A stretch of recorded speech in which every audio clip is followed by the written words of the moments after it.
It's about getting into schools and talking to young people because, you know, I know that people can change. And it's about talking to people and getting them to understand and perhaps step back from violence and prejudice and whatever. And we just need to work together and keep on the good fight there. Absolutely. Hey there, guys. We are ecstatically happy to announce that we are associated with the Sophie Lancaster Foundation. The times are changing, and with the unfortunate death of Sophie, those changes have made a massive impact for the future. If Sophie was with us still today, I can guarantee what you are doing will still be reaching so many lives of young teenagers, young adults, and those who wish to be as different as possible. So thank you very much. To find out more about this incredible foundation and all the work they do, and more importantly, how you can help, head on over to www.sophielancasterfoundation.com.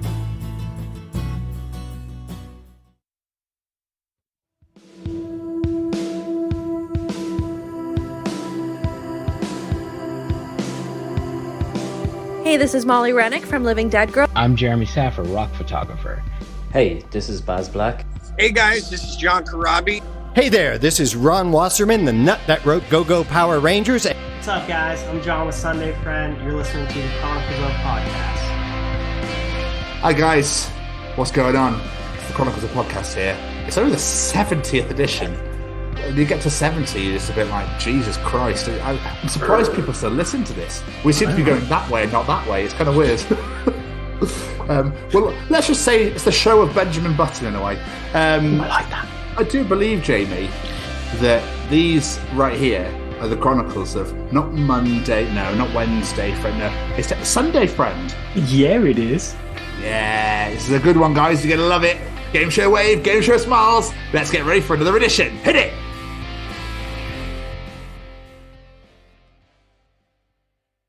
Oh. So, Jamie. Yes, sir. We might as well bring that piece in. Oh, come on, piecey piece. Welcome to the Chronicles of Sunday Friend.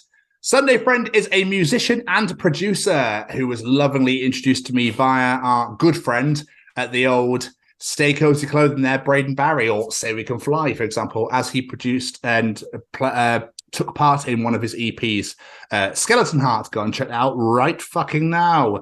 But this is a conversation like no other. This is absolutely fantastic. This is a man who has a passion for music like no other. It's either recording his own music and then sending them off to get other people to put vocals on them, or helping other people create their own songs, whether it be mixing it, mastering it, whatever it, producing it, whatever it may be. The man is just dedicated to music. Like I said, whether it's his own or others, this man has a true passion for music, and you can tell when he's talking about it, that passion comes out in his voice. And yeah, this is a fantastic conversation. So he's done songs with Kellin Quinn, Jordan from the Ready Set, and Carousel Kings, along with Say We Can Fly, Braden Barry himself. So yeah, this is it's good. It's great actually, and he's done songs with his other half as well. He's just like the nicest guy ever. I think more than anything else, he's just a genuinely lovely human. And we had a very good laugh. And basically, all I want to say right now is, Jimmy. Yes, sir. Do you have any final words at all? Just a huge thank you to Mr. Friend. We absolutely loved sitting down and talking to you. This is an absolutely fascinating conversation. Like I said, we love talking to people who are really passionate about what they do. Everyone, go check out Sunday Friend. Go check out his music. Go check out the artists he's worked with. And yeah, enjoy this one, peeps. Absolutely. Sunday Friend, thank you so much for taking your time out. Or John, I should say. Thank you so much for taking the time out to sit and chat to us. It was a wonderful, very, very cozy of you. It's lovely to join us. We appreciate it so very much, as it took us a while to nail you down. And we hope that you all enjoy it. So here we go. Ladies and gentlemen, here we go. Ladies and gentlemen, interviewing this week, it's Sunday Friend. Dude, thank you so much for doing this. I know you've been a bit of a busy boy, and it's been a while trying to nail you down, so I really appreciate you doing this. Thank you. Absolutely. I'm so pumped to talk to you guys. Thanks for asking me on. No, well, I mean, you can thank Braden, actually, who then said you need to get in touch with my boy. So that's what I did. I think middle of last year. Cool. So yeah, been buzzing. But I've been checking out your stuff today. I'm like, oh my god, this is amazing. Nice. So good. No, not at all. Not at all. So and obviously being from Pittsburgh, I'm a massive Steelers fan. So that was when you mentioned that was like, yes, absolutely beautiful. That's awesome. You like the Steelers? Yeah, I've been a Pittsburgh fan since 2004 because Kurt Angle was my hero when I was growing up. So that's just the reason why I became a massive Steelers fan. And then I got to tell him face to face in 2015, which was amazing. I wore my Big Ben jersey, and he was loving that. So then when you said you're from Pittsburgh, it's like, oh, fucking yes. This is going to be great. Yeah, absolutely. Yeah. Sweet, man. Didn't you go to Pittsburgh the other year, Tom? I went in 2018, yeah. Yeah, you did, didn't you? Oh, you did. Oh, you've been here? Yeah, I came 4 years ago to watch the Steelers play the Ravens. Unfortunately, we lost, but it was... I remember walking down the strip, and I went to a McDonald's down there, and the ladies behind the counter were like, oh my God, are you British? And I was like, yeah. And they were like, holy shit, Chanel, Shaniqua, get out here. There's a British guy here. That's funny. And then there was a family behind me with two kids. They're like, oh my God, he's from England. Oh my God. Yeah. I was like, do you not get many Brits in Pittsburgh? Or... That's funny. It was weird. It was kind of like, I'm not, I felt like a bit of a somebody for like 5 seconds. Like, oh, thanks, guys. Yeah. Lovely to meet you all. Making you feel special, Yeah, absolutely, man. Absolutely. But yes, anyway, to the matter at hand.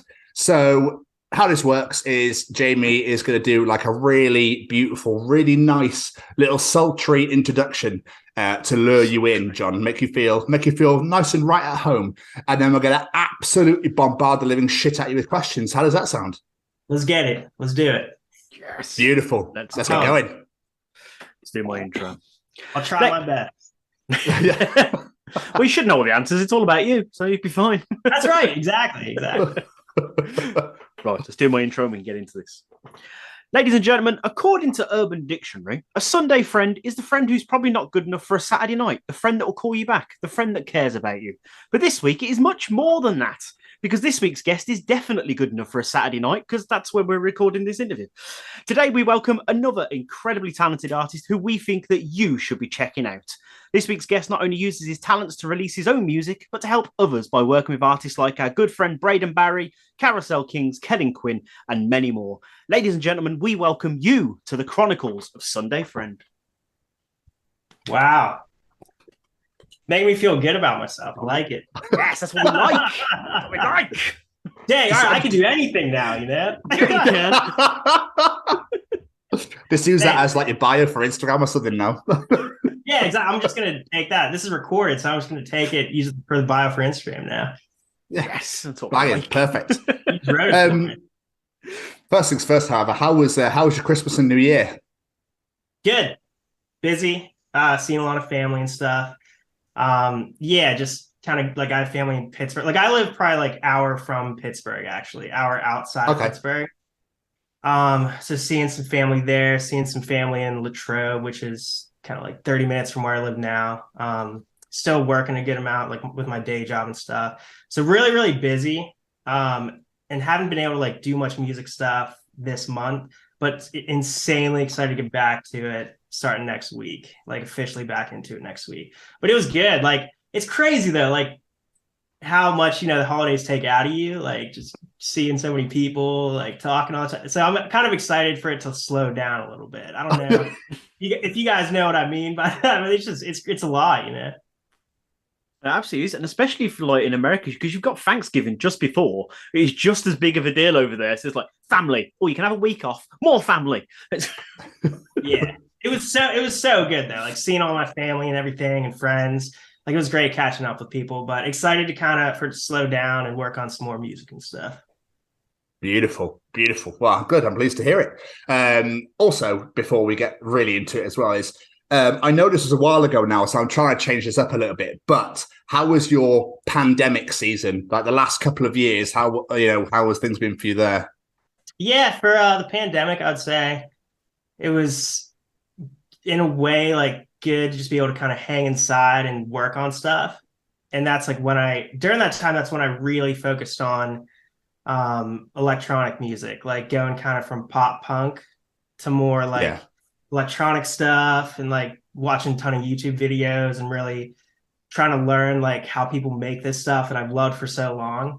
And so it kind of, helped in that way. But it's a crazy time. I mean, I'm glad to see that it's maybe kind of getting back to normal. It was just such a weird time. But it was slower as far as like, I wasn't playing shows or anything, and wasn't even thinking about shows or anything, but got to kind of just stay inside and write and whatnot and learn about production. Like, it's good to use that time productively though, because you're stuck in the house. Let's use that time. Let's do something. Let's do something fun, new, different. Exactly. Like, it was really exciting just to kind of like bridge the gap from like pop punk and like rock and stuff, and just really start to learn more about like electronic stuff, because I've been listening to electronic stuff for years and like never really dove into it with like good software and stuff, and never really thought about it too much in depth. But yeah, during that time, definitely started to give me some time to really hone in on it. Amazing. So take us back, sir, to the days of young master friend. What did you want to be when you? What did you want to do when you grew up? Was it always music for you, or was there another path entirely originally? What did I want to be when I would grow up? That's a great question. Yeah, when I was really young, thought I'd be interested in being a doctor, like a physician, but then kind of stopped really, being interested in that in like high school. The big thing I always would want, I guess, was to do music and whatnot, and just have like a good like business job on the side as well, which is what I do. Like, I work in HR as like a day job, and then do music on the side. So kind of always just had that in mind, I guess. But when I was really young, like, I guess like what you're maybe asking is like, what was your like childhood fantasy, like what like were you interested in? I kind of was interested in being a doctor back in the day, like a physician, but never went to do that. I love how kids, aim for the stars. They always aim for the stars. Okay. Absolutely. I love that kid's idea of like, it's either astronaut, doctor, police officer. It's always the big ones. And then as you get older, it gets narrower and narrower. Yeah. So actually, I'll work in HR. What's that? So actually, instead of a doctor, I'm going to work in HR. Sort of. Right, exactly. Yeah. Right. Naturally, I'll just go to HR. No, but always just kind of had music in mind. Like, just have always loved it and wanted to keep doing it, Incredible. Obviously, in order to become a musician, like you said, you must first have a love for music. Where did that love for music come from? Has it always been there? Was it like a certain song you heard and you're just like, God, I love this stuff? Yeah. It really, like, I always just like was drawn to music ever since I was super young. My mom had a huge part in that. So like when she would pick us up from school and stuff and take us places, my mom would always just be playing like Michael Jackson, Backstreet Boys, NSYNC, Shaka Khan, and like all these like awesome pop artists and stuff, and just always like loved it, like I'd be like, Mom, turn on that song, and like just really was always into it. And then my older brother started playing guitar, and then like when he started playing guitar, I was like 7 or 8 at the time. Like I would always just like sneak into his room and like start dabbling on his guitar, and kind of like sound stuff out by ear, like songs I would hear like that my mom would play, or like stuff that I knew about and whatnot. And we just kind of like noodle with it and whatnot. So that's kind of like how it started, I guess. Yes, my mom really like always had us listening to music and whatnot. It's amazing. I was actually listening to NSYNC yesterday, I think. It's so good. It's so good. Like such good pop music. It's so catchy. Yeah. It's not the same anymore. I don't think you're not going to get pop or bye this day and age. It'll be something auto-tuned, maybe just talked at rather than sang, and that sort of thing. And I'm not trying to like shit on the music world these days, but I think that it's almost getting easier for people to become artists now. the real talent sort of thing is being like sort of pushed aside slightly because you've got computers now and the technology that people can be like, they can literally just be like, oh, oh, and then they can literally put it into the auto-tune thing and it's like, oh, oh, oh. You know what I mean? So... There's so many tools that can just kind of make it good, you know? Yeah, absolutely agree with you. I'm not trying to shit on you there, John. I promise you. All right. It was just... no. Yeah. I'm like, you know what, guys? I'm gonna have to go ahead and cut this off right now. No, yeah, I know where you're coming from for sure. Yeah. What makes me laugh with that sort of music is when we were growing up, you're like, ooh, not rubbish pop music. Now you listen to it as a grown up, you're like, I tell you what, that stuff was good. Like, right, you listen to the beats and the melodies, they were good. They were so well made. Easy listening. And like, I mean, at least to my knowledge, like stuff like that was really new at the time, you know? So it was really cool. We need more choreographed bands these days as well. There's none anymore. There's no choreographed dance moves anymore. Right. Yeah. I guess the last one was maybe like One Direction or something. Yeah, right? Probably. I'd probably say that was the last boy band. Yeah, probably are. Did they do dance moves? I don't think they did. I think there's one video where they've got the open shirts. That was a classic boy band move as well, wasn't it? With the six packs on the beach. It's always white shirt, like air grab. Yeah, same thing, yeah. But listening to your music and the artists you work with, there's a wide range of eclectic styles there. Have you always been into different styles of music, or has your taste sort of like widened as you've grown? Yeah. So back in the day, after I started playing guitar and stuff, like 6th, 7th grade, was really into pop punk and was just kind of mostly into pop punk, like Hawthorne Heights, Fall Out Boy, Reliant K, like all those bands. And then Green Day was actually the first love. So Green Day was like 6th grade, really liked them. And then after that kind of went more into like more modern pop rock, pop punk, like Fall Out Boy, Reliant K, and then like Hawthorne Heights. And then Hawthorne Heights is like a band that like screams a little bit, I guess what you could say, like a little bit harder in a way. And that kind of started to get me into more, I guess, like metalcore or like post-hardcore music that's really melodic a lot, but like really melodic, but also has screaming in it. So really started to get into screaming music with clean vocals and whatnot. So from like in grade school to high school, it was like kind of only listen to that pop punk and like post-hardcore. But then late high school, I would always listen to like rap music, like Lil Wayne and Drake, to get excited for lacrosse games and stuff, because I played lacrosse all through high school. And just like would listen to Lil Wayne and Drake to get like pumped up for the game, I guess. And then so it went from like just like a hype music to like get me excited and stuff to more so like, wow, like I actually really like this. Like I'd listen to this like on my own time. So then started to get into like hip hop a lot, rap music, like Eminem, Lil Wayne, Drake, all that stuff I've always really liked. Then in college, I heard this dude on my lacrosse team in college junior year showed me this EDM song from this band Cruella, who I still like to this day, from this group Cruella. And it was just like really cool, like sounded kind of like a pop punk song, like had a lot of cool melodic elements in it and was just really catchy and upbeat, but was like all electronic and stuff. And I was just fell in love like right away. Like fell in love with EDM music. So that's when I started listening to like all the rock stuff, hip hop, but also EDM. So I'd say like, you know, these days, after I kind of opened up my mind after getting into electronic music and kind of thinking about stuff other than pop punk and stuff other than like rap and EDM, like that just kind of opened up my eyes to all different kinds of stuff. So I listen to everything now. Now I love obviously like EDM and rock and stuff, but I also love like country music, love rap and hip hop. I love all different types of like trap music and stuff. Like I just love like hard trap music, just kind of gets me going, you know, makes me feel like really cool when I listen to it and stuff. And I also love, never got into like super hard metal, like really like, I don't know, like Gent or stuff like that, blast beats, like all that stuff. Like never really followed that much, but still my one buddy introduced me to a lot of good like melodic, harder bands. So I like that kind of stuff. And then I also love acoustic music. So like when I heard Braden for the first time, I was like, it's sick, reminds me of like Secondhand Serenade and all that. Yeah.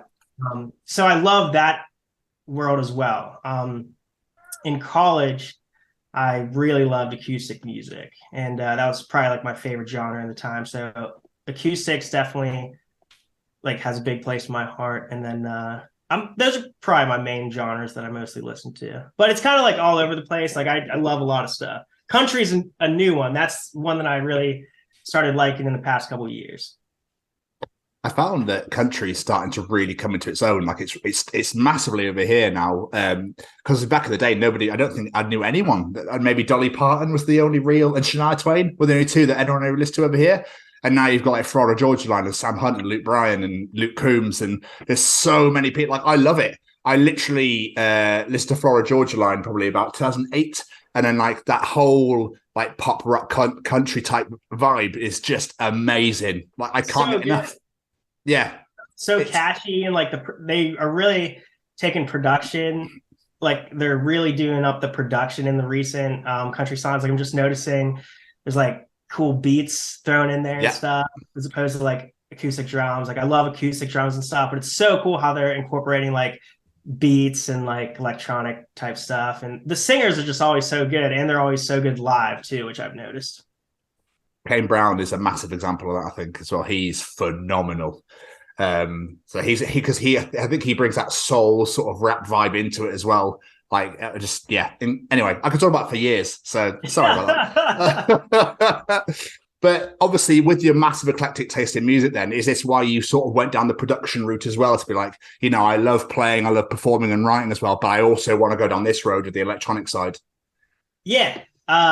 Just always been really like fascinated with music and how it's made, and like I've always just been really like interested in like different types of sounds and the way like chords come together, and like lead guitars come together with chords and vocals, and just like always love just jamming on guitar. And like I started playing drums, like I started music with drums, so like that always fueled my interest in music. But just like after jamming and stuff for so long, like then I just started to be like, why don't I just like back in the day, I would always just make demos and then have somebody record it for me and like, do all the production and stuff. But then I just thought like, I'm just going to try to do the production side myself. And it was just really easy to get into, because like, I love just like listening to stuff. Like I love just sitting down and like listening, and I don't care like how much time it takes to like find the right sound or to like make something sound cool or sound good. So yeah, it was easy to get into. It's really a fun process. But what was it that made you go that one day? Like, okay, I've got this love for music. I love all this. What was it that made you go, do you know what? I'm going to play music. I'm actually going to start doing this myself. Yeah. Like as far as like start playing guitar, or like start getting into like writing music and stuff. Getting to writing it, deciding this is what I want to do with my life. Yeah. I would say like in high school, I was really focused on like playing lacrosse and stuff, which was awesome. Like I love playing lacrosse and whatnot. But then like junior year of high school, I saw this show. It was Taking Back Sunday at this local college, St. Vincent College. And so it was like junior year of high school, like been focused on lacrosse like most of high school, which was awesome. Again, like I loved playing it and stuff, but kind of got away from like music, thinking about like playing music, thinking about being in a band, thinking about playing live, recording anything. Because the last time I really did any of that kind of stuff was 8th grade. And then when I got into high school, kind of got away from it. But then I saw Taking Back Sunday at this college, and Adam, the singer, was up there just like looking so cool, just being so cool. And I was like, and like I loved all their music and stuff. And I was just like, this is the coolest thing I've ever seen. Like today's the day I'm getting back into it and gonna start. And then I got started, like recording stuff on a laptop using GarageBand after that. That's awesome. But was the dream for you, because obviously you say you saw Taking Back Sunday, like I want to do this, but was it always wanting to be a solo artist, or was it to be a band, or you just take what you could get? Kind of both. Like at that time, it was definitely being a band. So like from then till like after college, I was always in like a few local bands, just jamming, playing some shows, writing songs. Couple times in there was doing solo stuff. So like in between some bands was doing solo stuff. But then, a few years ago when I started getting like into production stuff, kind of just started to do mostly solo stuff. You remember your first band's name?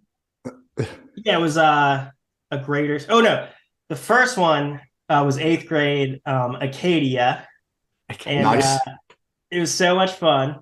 And then we played at like my church. I'll never forget. Like one of our first shows, we played at my church at the time, and it was such a terrible experience for everybody. We were so loud, and like everybody like in this church basement. It was like a church, like it wasn't even like a show like for kids that like music. It was like a church picnic in this basement with like people of all ages there, and it was just they weren't interested in it. Yeah, but it was still like me and the people in the band had so much fun, but like it was just the biggest thing was just so loud where like it was like a normal nice event, like really well put together event. People were trying to enjoy like their Sunday, hang out with their family, and we're like literally playing like Hawthorne Heights and like Blink-182 like really loud in this basement. So that was fun. But like I loved it. Like I still talk to some of the guys that were in that band to this day. It was a really fun experience. And then next band after that was high school, was A Greater State, which it was fun. Yeah, it was cool. Played some shows in Pittsburgh. None of the bands I was in, like we were ever did anything crazy, but it was still fun. I love it. I love it so much. So in the intro, I was talking about the Urban Dictionary definition of a Sunday friend. But where did the name come from for you to however you want to use that name?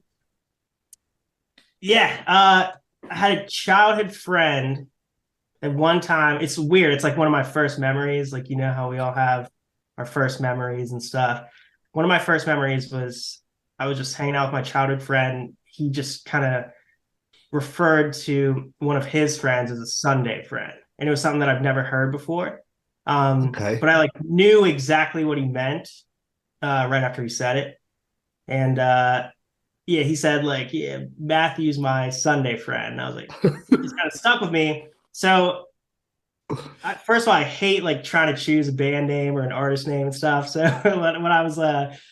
when I started this project, this like electronic project, I was starting to try to think of a name. And then for some reason that popped up. I was like, kind of sounds cool. Sunday friend. And then I just kind of chose it from there. Just literally just kind of based off it sounding cool, I guess, to me, or sounding like it could be a cool band name. I was thinking about just using my name, but always really liked the idea of like making it a band type name for a solo project. Like I always loved how like Jordan Witzigreuter, like from the Ready Set, had like the Ready Set. Like I thought that was always cool. I liked how like John from Secondhand Serenade had Secondhand Serenade. Like I like Braden, how he has SayWeCanFly. Like I just always thought it was cool to have like a band name, and plus, it makes it in a way like less personal or something. Like this is your project. It's not all on me or something. Like this is part of the Sunday Friend project. Yeah. That's awesome. So the Sunday Friend project, as you just said to it, this is all you. You write, record, sing, everything. All you. I would say it's not all me in that like when I produce the track, I'll get say like a vocal from somebody and then produce the track around it. But then I do get stuff mixed, mastered. So I'll send out stems of like all the tracks and stuff that I make for the song. And then I do get a mixed master, which means like they just beef it up and then like make it louder, make it smoother, punchier, that kind of thing. So I do the production, but then some people do the mixing, mastering. And also I'll ask them sometimes to add like some extra production. But everything except just the final touches of production and stuff, and mixing and mastering. Yep. Yeah, I play the guitars, bass, produce the drums. I haven't sang on a Sunday Friend track yet, but I'm thinking about it. Because I used to do singing like on some tracks, thinking about doing like one song just for fun. But yeah, everything is as far as like the writing, production side, yeah, I do that.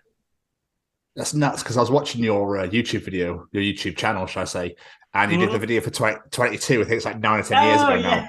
And you literally are playing everything in it. You're singing in it, you play the bass guitar and the drumming in it as well. It was awesome. So yeah, that's why it's great. And the cover of Under Oath, oh my ass, incredible. Oh, cool. Thank you. Really like it. And I like the spin on it, because I was expecting, I don't know what I was expecting, but it's like the fact that you just kept it like chill, and it's just great. It's really good. Do you like Under Oath? Yes, when I was growing up, I did. They came back, didn't they, and brought an album out. I think I liked one song, which is In Motion. But they're how to explain it? They're a bit of a. I like some, but not all. If that makes sense. Yeah. So I'll pick a few songs ago. Yeah. Really big fan of They're Only Chasing Safety. That album. Yeah, so good. Yeah, that's the kind of stuff. That's their stuff that I really like. And then that one song, Writing on the Walls, it's really good. Yes, that's a great track. Yeah, absolutely. But yeah, that was fun. That was fun doing that. With that cover, I played the guitars and sang, and then my buddy Mike. That was like kind of before I was doing the Sunday Friend stuff. My buddy Mike did the production on that, and he's so good. And I was pumped how that turned out. And the Simple Plan one. That's also really good. Sorry. It just came to mind. It's very just taking it back to that 22 cover. Like I was listening, I just had your songs on shuffle on Spotify earlier on. And it came on and I was like, why do I know this? I was singing along to it. I was like, why do I know this? And then I was like, don't know about you. I was like, I know this. when the chorus hits, that's what you know. Right? I was like, why do I know a Taylor Swift song? I don't know why, but there we go. So when it comes to songwriting and stuff like that, where do you get your influence for your lyrics? Is it all from like personal feelings, or is it just made up stuff, or a bit of both? For as far as vocals go, with this project, I wanted to focus more on like writing instrumentals and like writing the instruments and production and stuff. So with these new songs, the singer will usually write the lyrics. So I'll like ask a vocalist to collab, and then like if they agree, then I'll say like, here's like a rough demo, something I'm working on, and they'll like write vocals to that, which is awesome because I back in the day I would write songs with vocals and stuff. Like I would sing, I would write the lyrics, and was never that good at it. So kind of like excited to like focus more on the instrumental side of everything and like having like a vocalist do that. But it is a goal of mine, like in the next year or so, to just try to release like another song that would just be Sunday Friend and like me singing, but still have like the electronic vibe. But in the past, it would just be personal stuff, I would guess. The Kellin Quinn one, again, I'm just going to start like, praising near enough everything you've done. The track with Kellin Quinn, I absolutely love. And the one with Dominic Bucci as well. Did I say that correctly? Oh, cool. Yeah. This Back to You. That's an absolutely just those. I put them on quite a few times. Like, I'm really enjoying this song. Let's put it on again. Awesome. So, thank you. Yeah, no worries at all. So you produced, helped Braden with Skeleton Heart, his EP that he released late last year. With Daisy, Skeleton Heart, and 27. How did you and Braden meet? How did that come together? Yeah. So this was like after I released that last time song with Kellin Quinn, started reaching out to artists to see if they'd be interested in collabing, kind of same way. Yeah, I would do. Not really similar to how I did with Kellin, but like just kind of got excited about that song. And like, I was like, I want to kind of try to do this a little bit more, try to reach out to some artists that I've been listening to for a while, that are a little bigger and stuff. So I started reaching out to artists, and Braden was one of them. And then didn't get back to me like right at first, but hit him up again. And then he agreed. Yeah, he agreed to do a collab for this new song that I'm going to be releasing actually in May with him. Mm-hmm. So we did a song before we even like did the Skeleton Heart thing. So so he got back to me, said like, yeah, I'm down to feature on a song. So I sent him over just an acoustic demo that I made one Saturday morning. And he was like, yeah, that's cool. Like I'll sing on it. And then he sent back his vocal, and then I like produced around his vocal and like using kind of the idea from the acoustic guitar and whatnot. And then so I finished the song, like produced everything, and then like was really excited about it, sent it to him, and he was like so pumped on it. And then sent me a voice recording on his phone saying like, dude, I'm so excited about this. Like, I'm really excited about this track. One of my favorite tracks I've been a part of. I'm thinking about doing this EP, and I wanted to see if you'd be interested in like collabing on it and like helping produce it. And then I was just like so amped up. Like that was really exciting. Because I've just loved his stuff for a long, long time. So it was kind of similar to like collabing with Jordan from the Radio Side, who I've loved for a while. It was just cool, I was like, all right, I'm gonna work with this guy that I've been listening to for a while. So then he said, then he's like, yeah, do you want to do this? And then I was looking at like time and stuff and seeing if I had time to do it. And I said I'd let him know in like 2 or 3 days. And then I just thought about it and listened to like some of the tracks he sent over for the EP, and I just fell in love with them, and then told him I would do it. So then we already had Patience done. That's the song that we're going to release like around May. But then we finished the Skeleton Heart EP, and that was really fun. Like we were just really collabing on it, working on it like together. I'd send him ideas, seeing if he was good with it, all that stuff. And it worked out really well. That's great. It's really fucking good. Yeah. So you did an absolute slap. I mean, I'm not a producer in any way, shape, or form, but out the park, John. Out the park. The cool thing about that EP is like at first I was like, because like producing like electronic songs, at least for me, like takes a good amount of time. Like I like to like work on them for a full day, sit on them, go back, sit on them, go back, and like it takes like several months, at least for me to like really finish a song, because I like to like kind of comb through it, make sure everything's really, really good. But with that one, it just kind of for some reason just came really natural. Like I just loved his like the start of all of his songs. So I just dove into it and just really liked it. Like, so that just made it really easy to write around it and produce it. Just kind of genuinely liking like all the songs that much just from the start. So it was a really easy process, Yeah, which is good. You want them to be nice and smooth and not be like, oh, for crying out loud, that's not going the way I want to. That doesn't sound this way. Yeah, exactly. I was worried I was going to be like, I was worried because it was 3 songs, and like we didn't have like a crazy amount of time to finish it. Yeah. He said like, yeah, this is the timeline. And I was thinking like, 3 songs, like that could be tough. But I was like, but then when I listened to them, I'm like, I'm so excited about these songs. I think I can kind of just hammer through it and get into it. And yeah, so it was a really like smooth, easy process. That's great. You love those sort of moments. And I bet when you so I take it you reached out to Kellin, Jordan and the Carousel Kings. Is that how that worked out? Because the Carousel Kings song also Disappear is fucking fantastic. Sorry, I do apologize. It's absolutely incredible. Like I'm hyped and I'm just like buzzing off it. He swears when he gets excited, bless him. Yeah. Have you heard of the website Featured X? No. It's this website where it's like pretty crazy. There's like so many singers on there, where you can request a feature through that website for some people to feature on your song. So like there's multiple singers on this website, and you just like send them a request through the website. So it's called featuredx.com. So that's how I got Kellin. So it was kind of a weird thing. Like I had a song that was fully finished, with a vocalist on it and everything. I loved it. Like the vocalist Her name's Audrey. She's like incredibly talented. She's so good.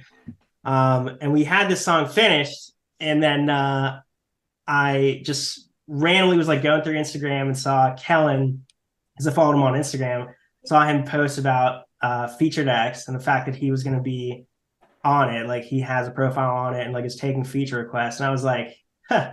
Like I like always loved Kellin, loved Sleeping with Sirens. I was like, yeah, good band. Yeah, it was just like one random night, and I was just like, this is crazy. Like, I'm just for fun, I'm gonna send him the instrumental to that song with Audrey. So I was saying like, there's no way like he would respond. It's like he's just huge, you know. And then like I woke up the next morning to a email that said like Kellin Quinn approved your feature request.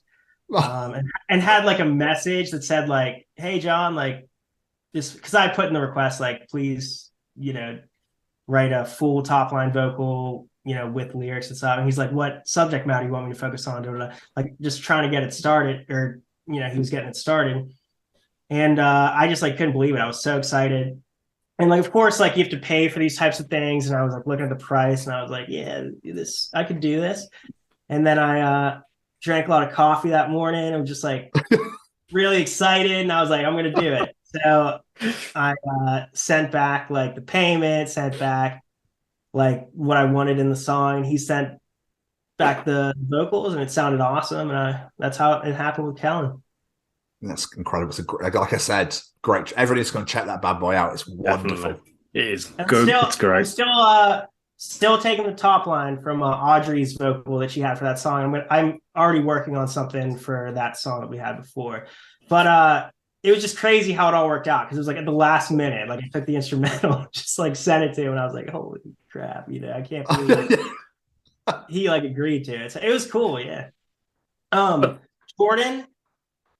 So I've loved the Ready Set like forever. Like he was one of my first like favorite bands, like in the Warped Tour scene and stuff. So really always liked him, and just like had my eye on like always wanting to like work with him. And it was the same kind of thing. I was like, there's no way like this would ever happen, but I'm just gonna like see what he says. So naturally I hit him through the DMs and Instagram. And then I just DM'd him, was like, hey, like I know I'm like a very small artist, but you know, always loved your stuff. Wanted to see if you'd ever be interested in working together. And he said, like, here's my manager's email. You know, shoot him an email. Maybe we could talk about working on something. And then, yeah. And then right. And then hit up his manager. And then he got back to me, and like I hit him up with like some references of some songs I've done, including the Kellin Quinn song, and then like a rock song I've done kind of recently to when I sent it, and then also the Dom Busey song as well. And he's like, yeah, Jordan's interested in doing this, and then like had to pay for that, of course, but I was fine with that. You know, I just wanted to kind of get started. Yeah. These like bigger artists, and then I was like really excited about that, and we both agreed that we would do it. So then we did that. So that was kind of through just Instagram, and then emailing his manager. Oh, Carousel Kings. What's that? Yeah. No, carry on. Yeah, Carousel Kings. That one was really cool because their producer, his name's Grant. He's awesome. He mixed and mastered stuff for me before. He mixed the song "Need You," "Can't Forget," "Won't Think Twice," and "I'll Be Fine." And so I like worked with him before, and then he also mixed and mastered I have this like other rock project that I was doing before, Magnolia Project is what it's called. And he mixed that whole album, mastered that whole album.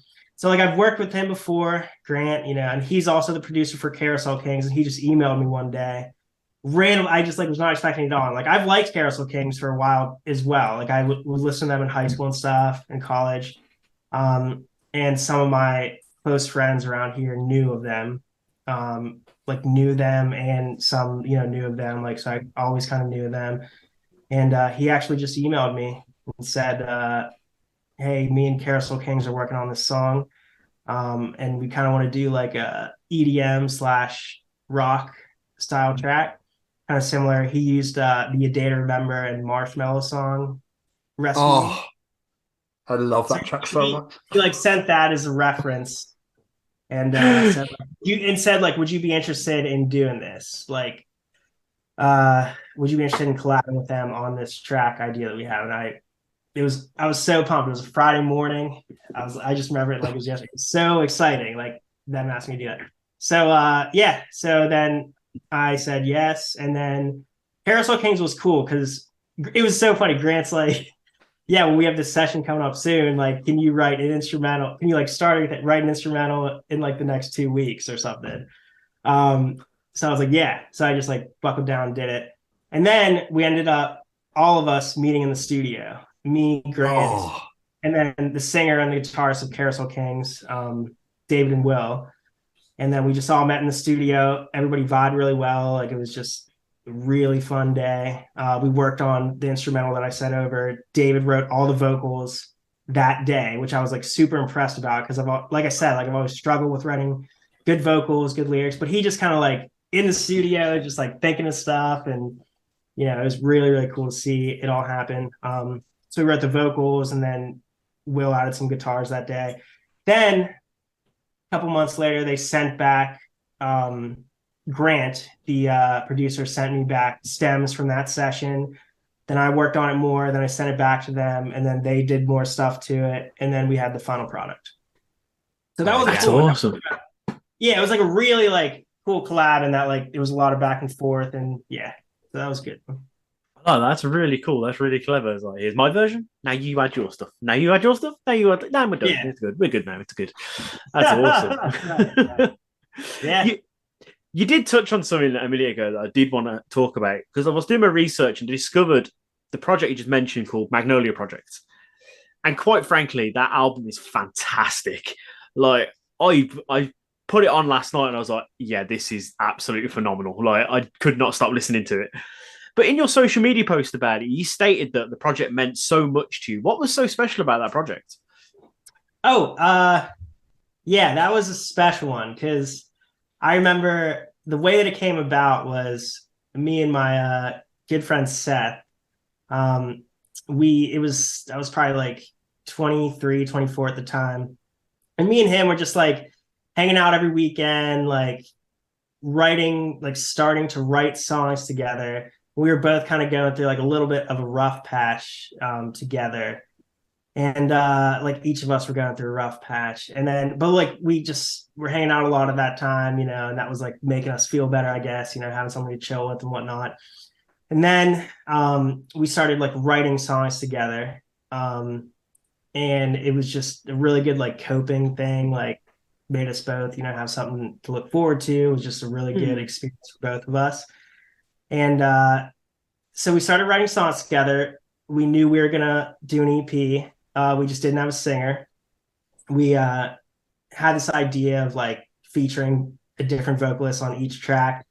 And we were like, whew, that would be like maybe too much. Yeah, we just did like So anyway, so that was kind of where it started. Like we were both in this kind of like rough patch, and like it was just a really good experience, like starting to write songs together. And then one day I like was moving to Harrisburg. I was moving away from the Latrobe area and moving like three hours across the state.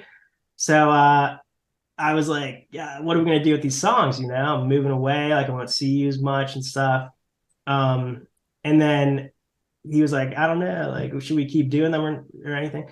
But we both decided we wanted to like stick with these songs. And then I found a singer for the project through Craigslist in this new town I was living in, Mechanicsburg, and found the singer through Craigslist, which like was kind of like sketchy, obviously.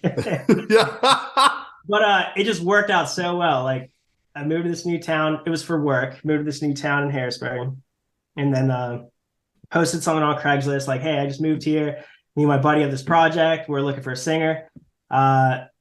Is anybody interested? And then like got some responses back, and then found this one guy, like he sent me back some demos for it. And then like some vocal demos on top of the instrumentals we were writing, and they sounded really good. So I was like, all right, let's meet up. So we met at this bar in Mechanicsburg and just hit it off. And then he ended up being the vocalist for that project.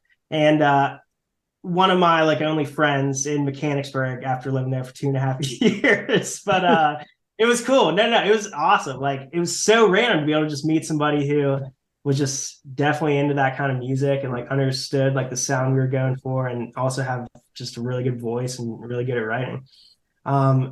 So this whole I guess what was so special was like the whole project was over a span of like 3 years. Like it took 3 years to bring that EP to completion.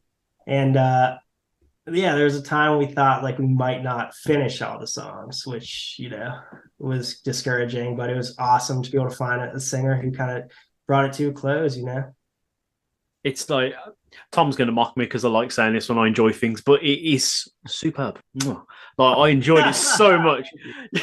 Yeah. And that was that was probably like the first, another thing that was really special about it, to me at least, was like probably the first rock project that I had that I like really focused on the lead guitars and like focused on the guitars and didn't just kind of like play familiar stuff, didn't just play like whatever came to me and then recorded it. Like really like focused a lot in on it and tried to be more detail oriented with the guitars and stuff and all the writing and whatnot. So that was one that, we just spent a lot of time on and really honed in on. Is there plans to do another one, or is it just this one-off special moment to help you two guys get through your problems?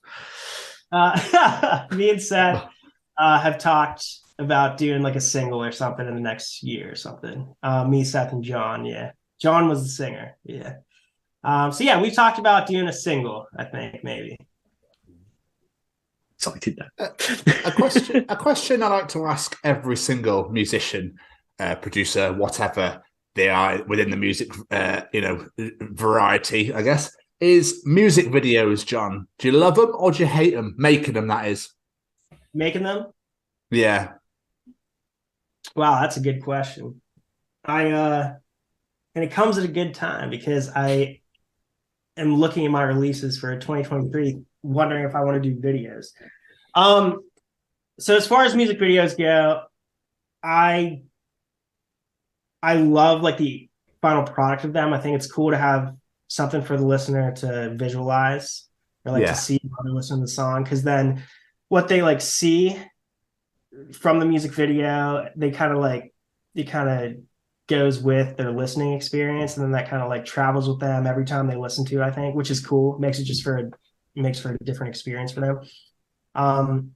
Making them, I don't know, sometimes I don't like how I look on camera or something, but I love like if there is a cool shot or something. And I don't produce the videos or anything. My girlfriend, she is awesome and like produces all the videos for me. So I like that. I'm really thankful that like she does that. Like that just really helps. Because I have no idea like how to do video work or anything. But to answer your question, I would say hate them. We get such a random and the reason I say that is it's hard to like, I don't know, I guess I've just kind of peaked with the video thing and just making the studio video, just playing guitar and stuff. I never really gotten into like having ever having a storyline or something, but it's always tough to find like a storyline or something for a video. I think that's probably why it sometimes can be challenging. But it's just sometimes it's kind of tough to find the right shots and think of a cool, idea for the video. But the final product is cool. I think a video sometimes is necessary. I think for 2023 though, I'm going to focus more on just making like short videos, for like Instagram and like Facebook or something, and focus more on like pushing the listens to Spotify, I think. So I don't think we're going to be doing many videos, like full length videos in 2023, more so just kind of short videos for Instagram. Okay. Makes sense. It always makes me laugh when we have this conversation on music videos, because you get such varied responses, but it always generally turns around to, I absolutely hate it. It's a nightmare. right. Yeah. So obviously we were talking a little while about all the artists you've worked with, but are there any artists that are on like your bucket list, the people you really want to work with, which like a name's on that list and I'm going to tick it one day, god damn it. Breathe Carolina. Oh, you know who that is? Yeah. Yeah. You know that song, yeah, I'm only getting started. That Blackout song? I don't think I know. I'm trying to think what I've heard like one or two songs by them. I don't think I've heard that one though. Yeah, they're definitely like them. Yeah, I've always loved like them and the Ready Set. They've always been like the groups that really like, kind of took me from like pop punk to electronic because they both kind of do both, of that. Yeah. So they bridge the gap from that. So that they mean a lot to me, those two groups. So Breathe Carolina for sure is someone I'd love to maybe collab with in the future. And then as far as like, huge like fantasy or like who I'd like Skrillex would be awesome, obviously. Yeah. He's like he's like the like go-to producer guy, the go-to electronic guy. Be amazing. But obviously we're at the beginning of 2023. What are you hoping to achieve and looking forward to seeing come together this year? Whether that be a certain goal in your mind or something you've got already planned and ready to go. For 2023, I want to release. I have about 3 unreleased, like fully finished tracks that I want to release. Then I'm working on a remix and then some other like originals and then one cover with a couple groups. So release those, finish those. I want to try to make more like how I made it videos and post them online, like kind of like walking people through the process of like how one of my songs came together. So like do more of that kind of stuff, just short videos of like how stuff came together. And then I want to do like a big, bigger like collab in 2023, like try to get something like that started, like reach out to somebody and, get like a bigger collab. Just one is the goal for this year. I was thinking about that recently. I mean, you've got quite a back catalogue already, so I don't think you're going to struggle. Yeah, so that's kind of the goal. I'm excited about 2023. It's going to be a good year. I'm excited, and a big thing is starting the year with like some songs that are already ready to go. Like I'm excited about that. The fact that I'm not starting the year like with unfinished songs. Like it's kind of nice to have some momentum. Yeah. Songs that are just already ready to go, and just now it's kind of fun just to plan release dates. I stumbled across a cover that you did. It was only which is Fast Car by Tracy Chapman. Oh, cool. That's also sensational with Anna, I think her name is, who was singing on it. Yeah, that's my girlfriend that does all the videos and stuff. Oh, banging. Yeah, there we go then. Yeah, that's really good. Really, really good. I was just scrolling through YouTube and I was like, hell of a song to go for. So I was like, let's have a little butchers at this. Yeah. Absolutely fantastic. But, sorry, Carol. No, yeah, that one was fun. That was me and Anna just like woke up one day. This was probably like 2 years ago or something. And just drank a lot of coffee. Coffee, you're hearing me mention coffee a good amount. Coffee is kind of what gets me started on something, on music stuff. So like a good Saturday morning, drink a coffee that just kind of gets me going. And then before you know it, like working on something and really into it. So we drank coffee, and I've always loved the Fast Car song. That's one of the songs my mom would always play back in the day. Oh, nice. Yeah, so I think I just started jamming on guitar, and like Anna started singing to it, and we're like, let's just make this track today for fun. We got nothing else to do. So that's how it came to be. That was a fun one. It was kind of fun to try to take like such like a classic song like that and like make it even like a little bit EDM like I put like vocal chops in there and stuff. It was in a way kind of funny, but I love how that one turned out. Yeah, it's great. It really worked out well. And again, I'm not even a music producer, and I absolutely loved it. But I'm assuming you don't have an album because you've got songs that you're working. Because can you make an album with other people singing? Do you have to have consent from them, or how does that work? I think you can. Yeah. You could, like, I could release an EP or an album with different singers on each track. But right now, the goal is just kind of to release singles. Okay. And kind of like push those as much as possible.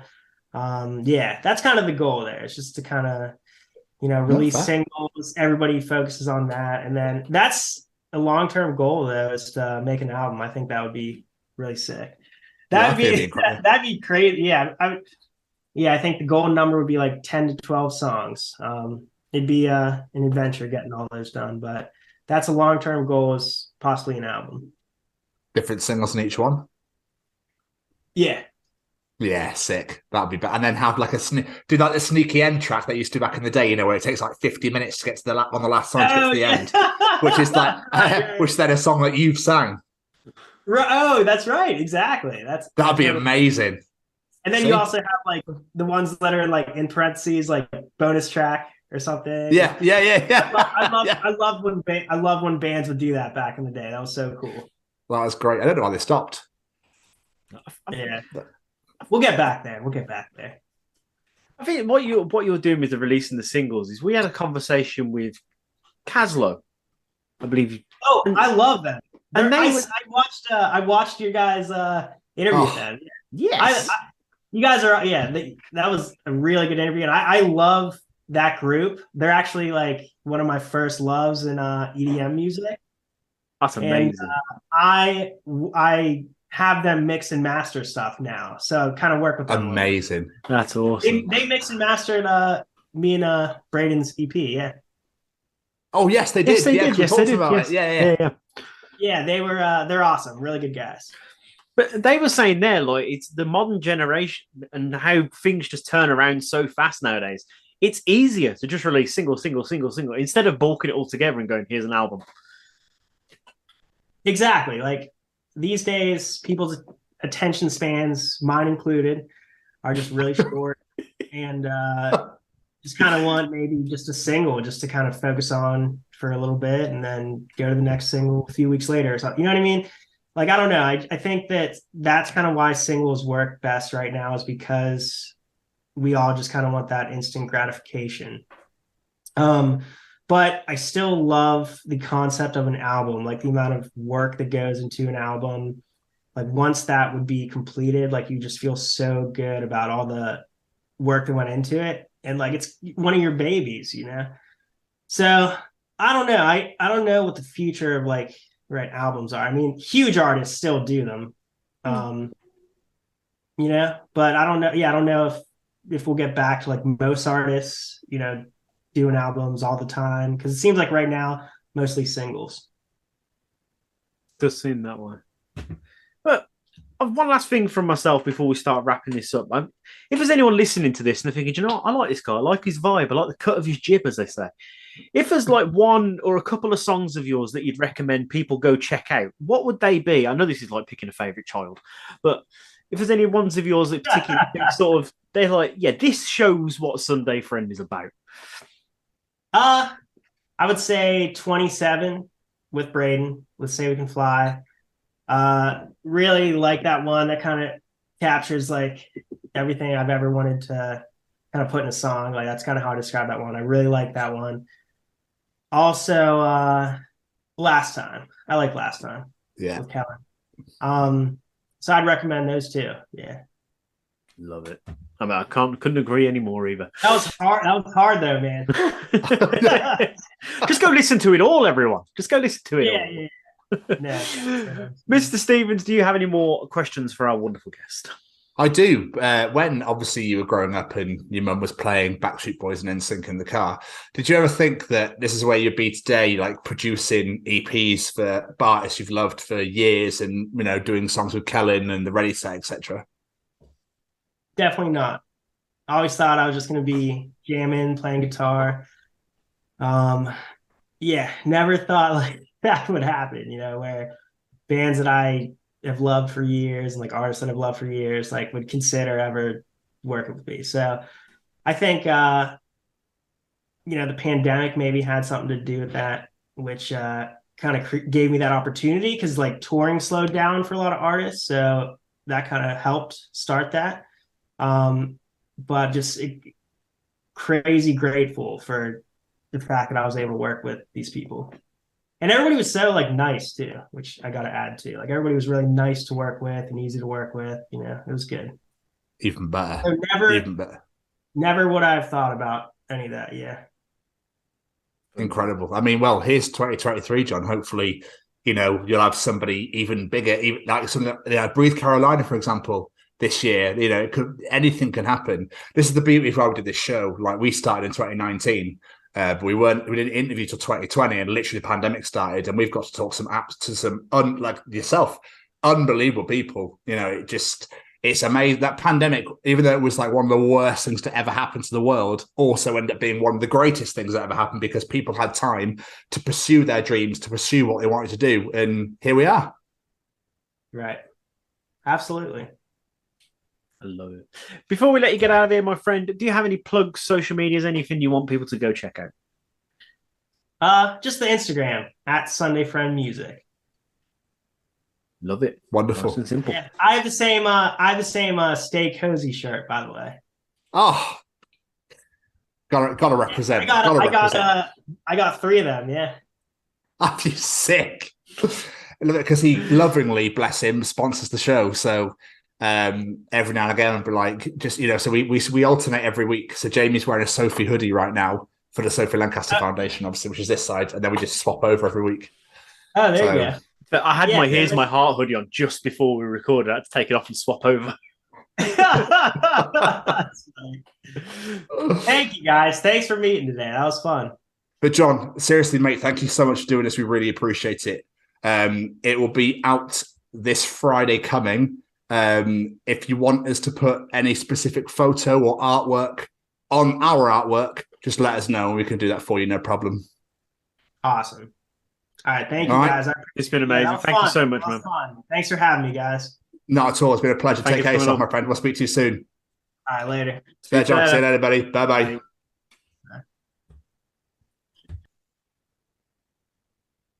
What a glorious, glorious conversation. This one was very much enjoyed. This is so good. Like I said in the intro there, you can just feel the passion for his work come out of him. And what really helps as well is all the songs he works on are absolute banging tunes, as the kids say. Absolutely amazing. That Skeleton Heart EP with Say We Can Fly, can't recommend it enough. Absolutely love that record. Just go check out everything he worked on. That's EP Skeleton Heart that Sunday Friend and Say We Can Fly worked on was mixed and mastered by our good friends at Caslow. So it's definitely an EP that you want to go and check that out. But we really hope that you guys enjoyed listening to it as much as we did recording it. John, thank you so much for taking the time out. We really enjoyed it, my friend.